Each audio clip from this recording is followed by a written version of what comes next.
Welcome to Shelf Help. Today we're speaking with Juan Niño, who's joining us from Houston, Texas. Juan is the director of marketing at Artisan Tropic, a family-owned better for you brand with Colombian roots that focuses on allergen-free snacks produced with plantains and cassava as their core ingredients, which we'll dive into here in a second. Juan was actually playing professional football in Colombia. We're the only country that calls it soccer. When his aunt and uncle asked him to help run their e-commerce store. This was Artisan Tropic, which was, I think, pretty small at the time. And, the rest is history. I think the brand is now sold in, 4,000 or 5,000 retail locations. A pretty amazing journey, which we'll dive into here. So, yeah, let's get into it. So maybe just, first off, just for the listeners that aren't all that familiar with Artisan Tropic, just give us kind of the quick lay of the land in terms of, the origin story, why behind the brand, the core products, and where listeners can find them. I know that's, although I know that's a lot of places. Yeah, I love it. My aunt and uncle have been in the food industry for a long time.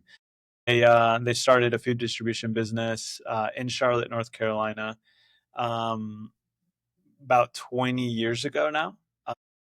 So in the food business, they were distributing Takis, which most people are familiar with. It's like the fun purple bag, the hot spicy lime tortillas, produced by Barcel down in Mexico, and obviously have had a big boom here in the U.S. So that was like the star product that they were distributing. Grew the business significantly. Towards the end of that journey, my cousin Maka, she is my aunt and uncle's daughter. She got sick, and it was really about 2 years of a lot of searching, different visits with different doctors. She even did a trip down to the Houston Medical Center specialist. Like, no one could really kind of pinpoint what was going on. She was just feeling really ill, a lot of symptoms, losing weight. And by chance, she met a nutritionist. I mean, they didn't meet to necessarily talk about her situation. It was just like a family friend.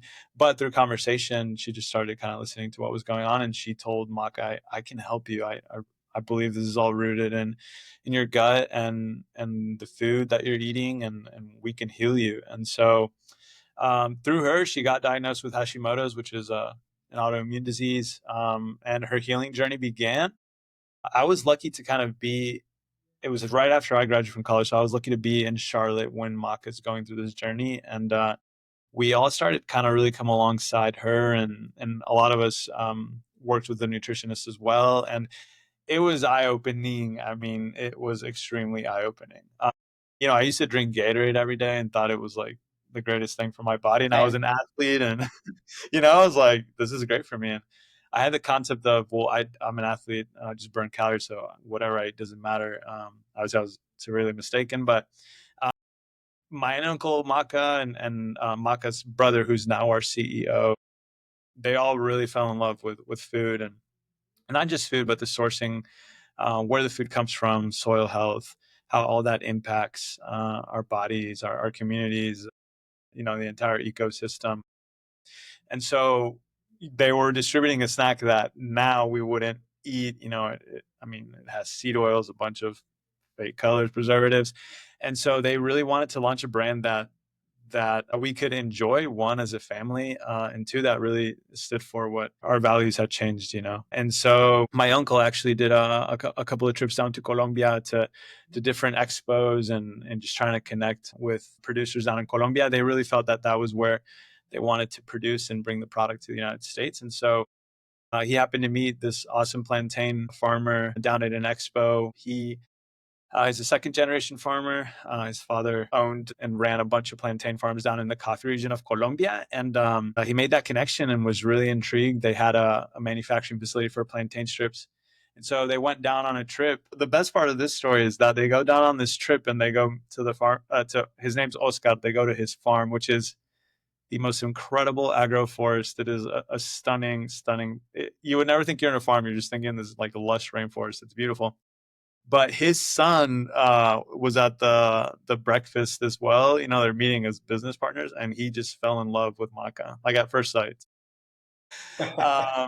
It became really in the family because they're married now, and they have two kids, and so it's like a neat part of the story. But that's really kind of the backstory, the origin, and the business just started to grow. At that point, I was, as you mentioned, playing professional football down in Colombia. I started just doing a little bit of online fulfillment on the side for my aunt and uncle for Artisan Tropic. And then just slowly got more into the business. My aunt would always tell me, like, you just need to come on full time. I was like, nah, I'm gonna play football for a really long time. I'm not doing that. But sure enough, life changes, and I was getting the opportunity to, yeah, come on full time. As you mentioned, I really started to get very much into the e-commerce side of things, which we have our storefront through Shopify, and then now I'm our director of marketing. So doing a lot, obviously, of in-store activation through Instacart ads, shopper marketing, supporting through demos, field marketing. So that's a bit of the backstory. Really inspiring story. Mm. So I know the brand is it's a family business. Clearly, you talk a lot about that, and I think there seems to be, like, I don't know, a fair amount of like polarizing views in the business world on both sides. Some people say it's the best thing ever. Other people can say it's like it's a recipe for disaster about building a business with family. So from someone that's actually done the thing and built a really successful business with your family, kind of just curious, what's that experience been like? What's been like the pros and cons? That's funny. Yeah, we get that a lot. Like it's always like a 50-50, like, oh, that's awesome. We're like, oh man, that must be wild or intense. Yeah, I would say I think my aunt and uncle and my mom, who's a very big piece of the company, have just been really good with laying clear boundaries, very good communication. I think thankfully, it's my brother, my sister, my mom, my cousin Juan's our CEO, Maka, the co-founder. I think thankfully we've all just been mature and understood our role as family and friends, which we love each other and adore each other, but have been able to put a very clear boundary on work is work and we're professional and we communicate well and we understand our role within the company. So yeah, truthfully, people don't believe us. We haven't had any like drama or fights or thankfully I think we're all aligned on our passion for the brand, and we want to see the brand grow and aligned on the values of the brand. So that I think has been really helpful from the beginning, just having very clear understanding and boundaries of what's expected. I think if the boundaries and communication wasn't good, then for sure it would leave a lot of room for drama. But I can truthfully say that there hasn't been any. That's Uh, great. it's been an awesome past 11 years. Yeah. That's really awesome. Like, let's just say there were like two siblings who are considering starting a business together, and it sounds like the main recommendation you'd have is just having those clear boundaries in terms of where the business is and where the family is. Anything like beyond that, you feel like if two other siblings approach you and say, "Hey, we're thinking about starting a business together too," like, anything you could tell us to help us prepare for what's to come? Yeah, that's a good man, we've heard some horror stories out there in the food and bev market about families and businesses and I mean, I would say it is better to have everything written and just very clear legally. That'll help just avoid any issues in case there is some drama or the goals change from sibling to sibling. I mean, because that can happen. Life changes, priorities change. I think from the beginning, if things are very clear and set legally and written, then it'll help avoid those things. And it's not for everyone. I mean, it's definitely not. Yeah, sure. And I mean, that doesn't surprise me at all. It's got to be the right family that has the right family dynamic to make it work, right? Yeah, for Yeah, sure. not all families have as good a dynamic as yours probably does. Uh I mean, thankful that at least with this other family, it's been smooth sailing. I know you like have brought plantains and cassava strips into the U.S. market. What's that experience been like, and kind of any learnings or like uncommon approaches or strategies that's kind of helped the brand stand out in the U.S. market as part of that of bringing in these plantain and cassava strips into the U.S. market from outside the U.S. Yeah, that's a good question. I mean, definitely from a consumer standpoint, it is still very new. Plantains have a bit more of I would say like a recognition across, U.S. culture. I think a lot of people understand a plantain as a bigger version of a banana. So, and there are more brands, that provide plantain strips in the market.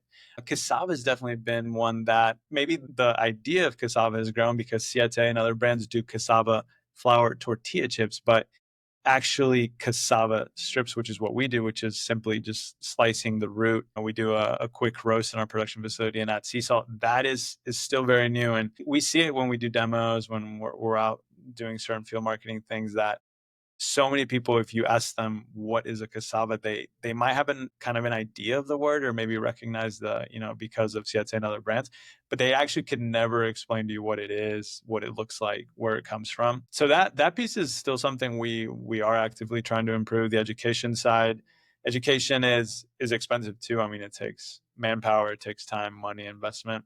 So it's something we've learned a lot about, I would say, from the marketing point of view. I think my aunt and uncle and Maka, who was very involved in the first few years of Artisan Tropic, did a really good job of identifying our demographic and our value propositions. And so I think we brought Plantain and Cassava knowing very well that they are both gluten-free, they are both grain-free offerings, they're both certified paleo, had a very clear value proposition on the type of person we were wanting to target. Aka is also, I mean, she is a food genius. And from the beginning, even before like this big wave we're seeing now of seed oil free, she was adamant about using sustainable palm oil, serving a snack that was truly very clean and nutritious from the ground up.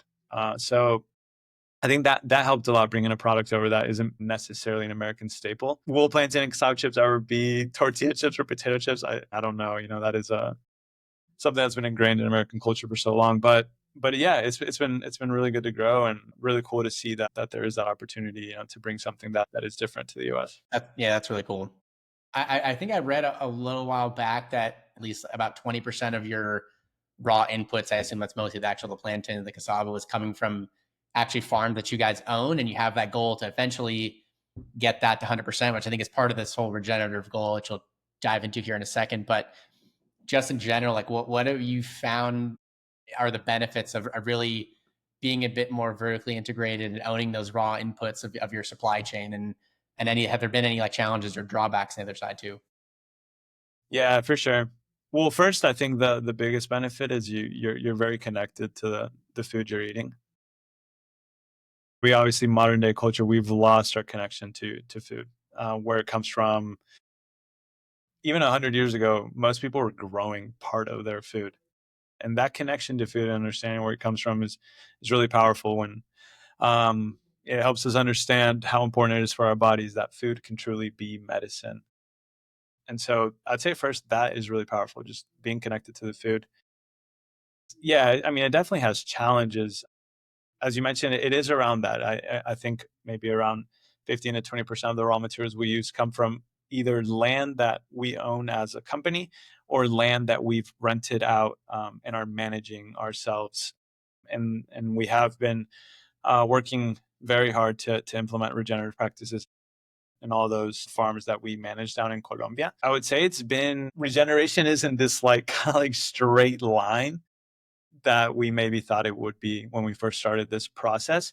It's been a roller coaster. There's been a lot of learnings, a lot of humbling moments where we thought this plan would work and it didn't. But it is really awesome to say that we've completely eliminated chemical inputs from those farms. We've established more rotation to really protect soil health. We've seen a lot of biodiversity come back, which is really, really encouraging. So yeah, I'd say that part of the process has been really motivating. Yeah. But being vertically integrated, I'd say generally has had a lot of positives. I mean, my aunt and uncle also own the manufacturing facility, so it really helps be able to control kind of that supply chain. But of course, there's challenges. Importing. I mean, there's tariffs. Like policies change from president to president. Like it's a lot of stuff that you're always kind of on your toes to be able to Yeah. be flexible and manage well. Yeah.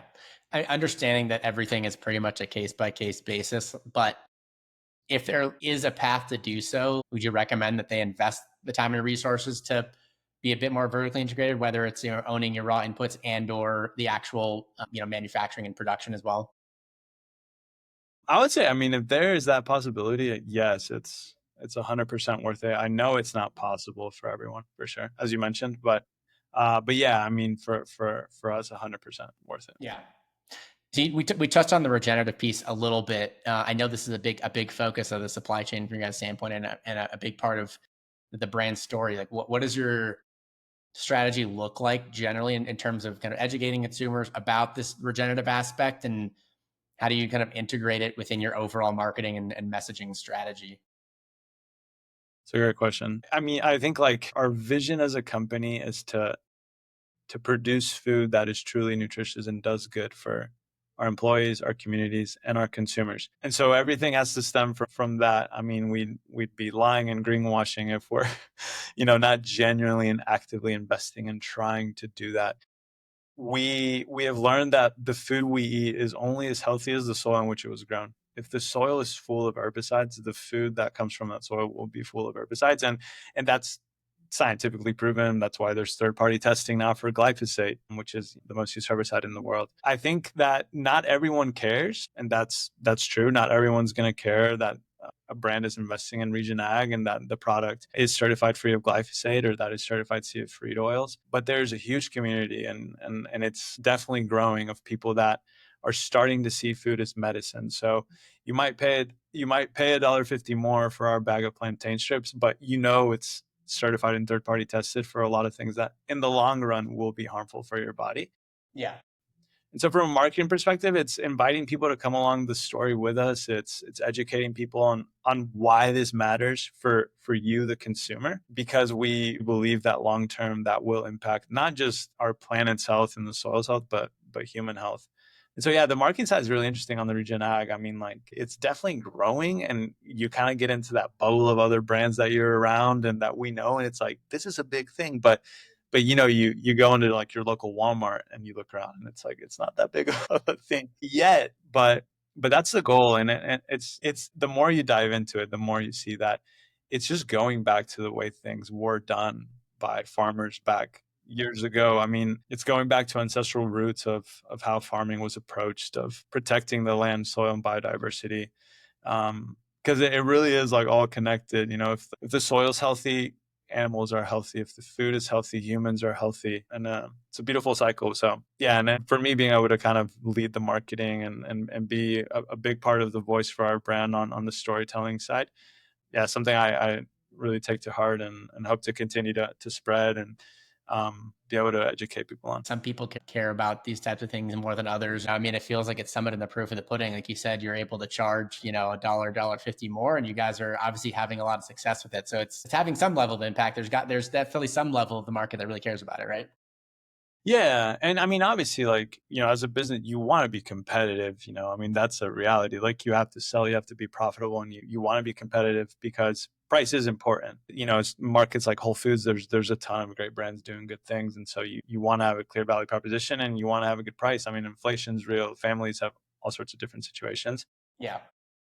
But, it's if our core values are aligned with that, then our product has to align with that. And I'd say Maca really has been the one that's really spearheaded our certifications and the why behind it. And for our newest certification is seed oil free certified.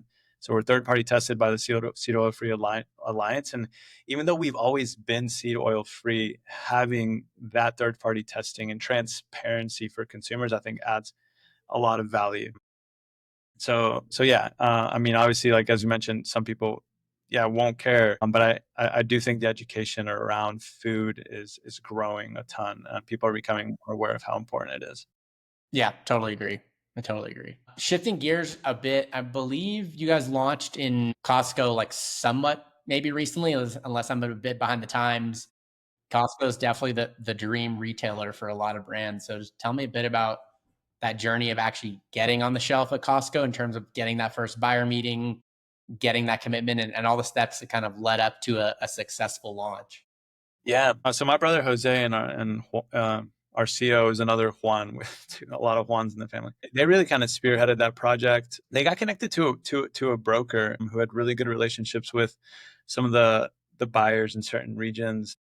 It started the process of presenting the product. Costco, I mean, you have to really rethink a lot of the product. I mean, obviously it's a club size offering, so create a new bag, really plug into a lot of numbers of cost of goods sold. What does the volume look like? And so it was definitely a process. I mean, I know Jose and Juan worked extremely hard for about a year and a half probably before our first rotation. And then, once you're in, you're rotating. I think there's been a lot of learning lessons for us as well. Costco shopper is obviously very value driven, but also Costco more and more they're extremely good, high quality products. And so kind of finding that sweet spot of we are offering value, but we're not losing our value propositions has been a lot of learning lessons there. And then, launching successfully, I mean, I would say have a really good plan in place. Don't just hope for, we hit the floor and people are just going to like buy this like crazy. Have a good marketing plan in place. Instacart's a great place to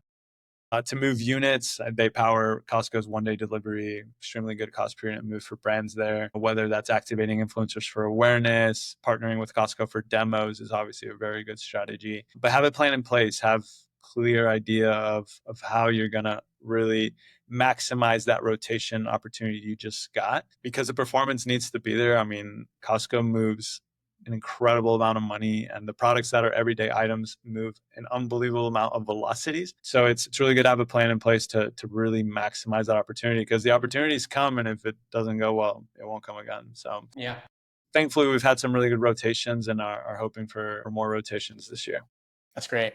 And what have you found is key to winning in Costco that's maybe unique compared to some of the other big box retailers?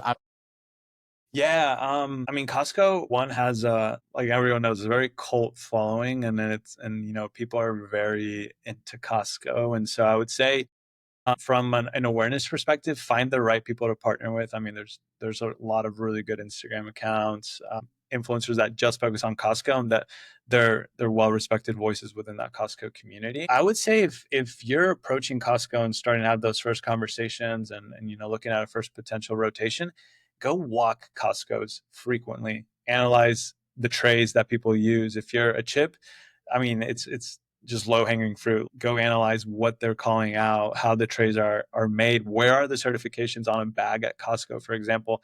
That's something we did. We kept the certifications where we usually have them at Whole Foods, but you have a tray. A third of the bag is covered by the tray. So Great what do point. you want really people to see? Those 2 seconds you get to really call someone's attention. Analyze sizes, just walk the floor. I think it gives you a really good sense of what will be valuable for a consumer. Very kind of a snapshot of a time you get to capture their attention. And then, as I mentioned, obviously like pricing is huge for Costco. It is value driven. And then I would say like another learning lesson perhaps is trying to be open to just adjusting a bit to Costco and ideas that maybe the buyer has. They're very vocal. So just kind of being open to, okay, well, this has worked really well at Whole Foods, but it might not just be exactly what Costco needs. So being able to just kind of tweak things here and there, I think being flexible would be important. Yeah, that makes a lot of sense. Maybe in terms of outside of Costco, in terms of kind of retail tactics in general, like what have you guys found that a brand should have to really, one, to be able to like pitch buyers really effectively and also achieve sustained success at retail? So I'm talking about like, whether it's like sales decks for pitching the buyers, like sales sheets, one pagers, maybe it's like the shelf toppers or eye violators, end caps, or what comes to mind on that front? Yeah. Wow. I think a lot of things come to mind. I would say first, I would have a really clear understanding on who your customer is or who your hero is. Uh, we, about 2.5 years ago, Juan, our CEO, led us through a book called The Story Brand by Donald Miller. Extremely good book, and just I think a really good perspective on business and how to make sure that you're clearly identifying your hero, which should be the customer and the value proposition you're offering to them.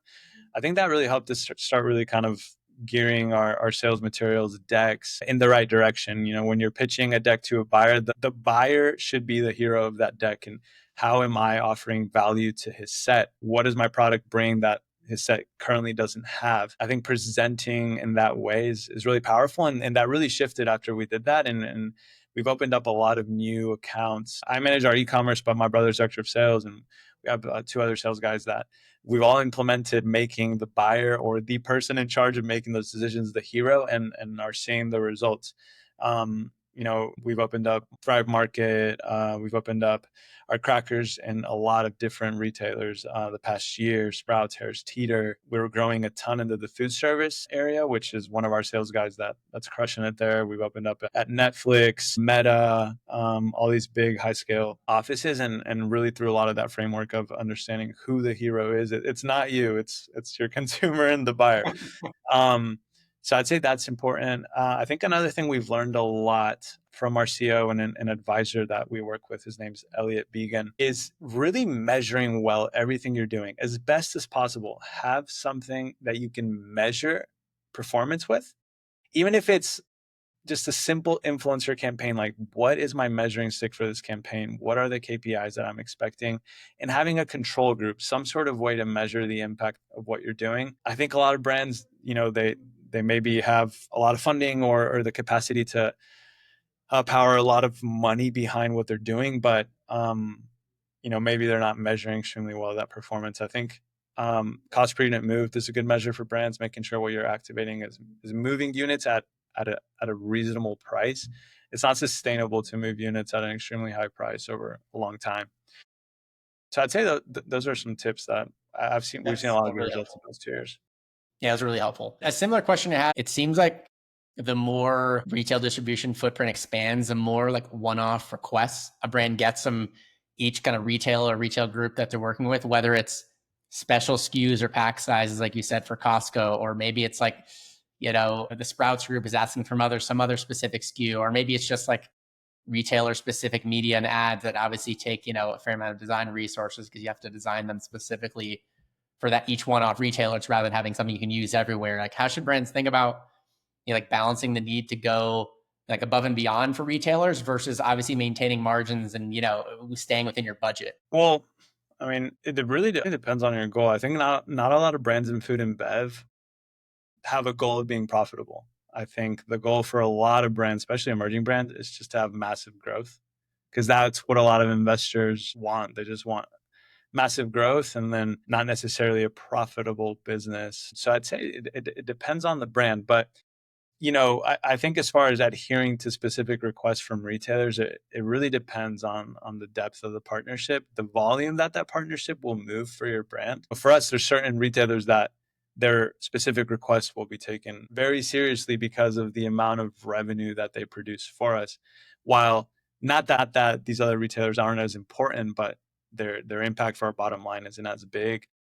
There's maybe more stuff that would have to be considered to adjust to specific needs. I really believe our sales team does a very good job of having personal relationships with a ton of our retailers. But you only have so much manpower to be able to kind of provide that. But I would say it depends on just percentage of revenue. If a retailer's producing 40% of your revenue, then your marketing spend and your investment should align with that percentage of the revenue. Yeah. So yeah. That's a totally logical way to look at it for sure. Let's talk about packaging for a minute. I know you guys executed a packaging refresh or rebrand. I think it was like a year or two ago, maybe. Let's just say if I ran marketing at a Better For You brand and I told you I'm considering a packaging refresh as well, what kind of questions would you ask me that would help me confirm like if this is even the right strategy to do a packaging refresh at all? Wow, the packaging! Oh my gosh.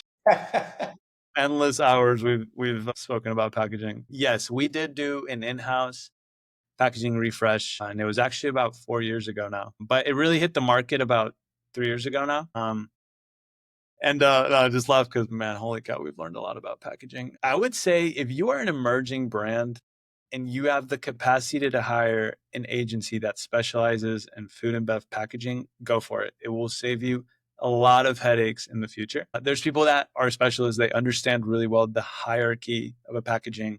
What are the right value propositions? And that's something that we just transparently, I think, learned maybe a little bit the harder way. And it's not bad. It's part of our journey. Like I feel really proud that we in-house produce our current packaging. Yeah, totally. I think for not being designers, it turned out really well. But there's definitely some pain points that we've noticed the more we've learned. I think the hierarchy in our packaging isn't ideal. Our brand name, our brand recognition, if you look at the packaging, gets a little lost. And so I'd say start there. Like definitely define if you want to be a more brand forward packaging or a more product forward packaging. And both scenarios can be the best option depending on who you are. There's certain categories where maybe the product itself is much more important to the consumer than the brand. But I think long term, if you really want to grow, I think brand is really important. I mean, you look at brands that have been acquired recently, Poppy, Simple Mills, Siete, Lesser Evil. I think they nailed the brand. And it was, you just couldn't miss a Siete bag. Like I could spot it from 100 yards away. Totally. Massive logo, really good hierarchy. Same with Simple Mills, very clear value propositions. So I would say if you are approaching a refresh, first ask yourself, really, is our in-house team have a very good understanding of what they're going to do?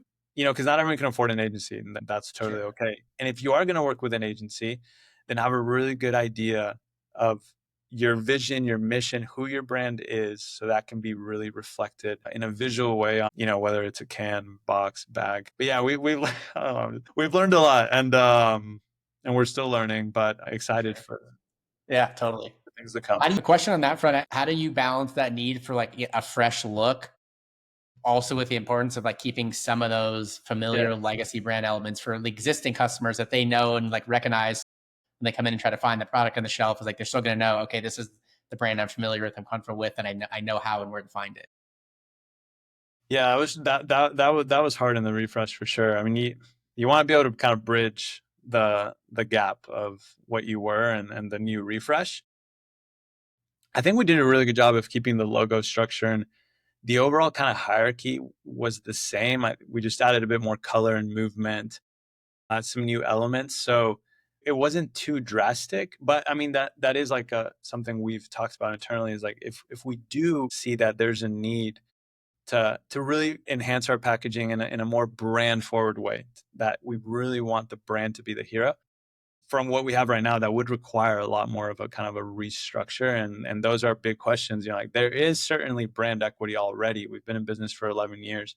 And, is it too late to do those changes? And I think these are stuff that every team internally can analyze. I think it really depends on where you're at that moment. If you're still an emerging brand and you don't have a big national footprint, I would say if you're going to go for it, then go for it then, and not when you're growing. But, I don't know. I think there's always opportunities to change your packaging if it's really going to align with your long-term goals. Yeah, I think that refresh we did really well. And then, if we do it in the future, I think it just really depends on where we see ourselves in the long term.